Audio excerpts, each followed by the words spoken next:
Hi there. In this video, I'll show you how to find the MAC address on your MacBook. Knowing your MAC address can be crucial for network troubleshooting, enhancing security, and ensuring your device is properly recognized on a network. Let's get started.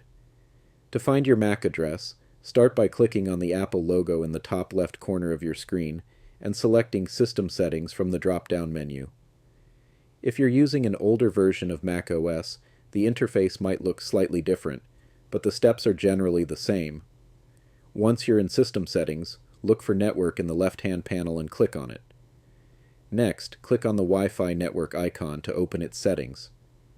Scroll down and click on the Advanced button. In the Advanced Wi-Fi settings, you'll find your MacBook's MAC address listed. This is the unique identifier for your device on the network. It's a good idea to either write it down or take a screenshot for future reference. And that's it! You've successfully located your MAC address. If you found this video helpful, please give it a thumbs up and don't forget to subscribe to my channel for more MacBook tips and guides. Thanks for watching, and I'll see you in the next one.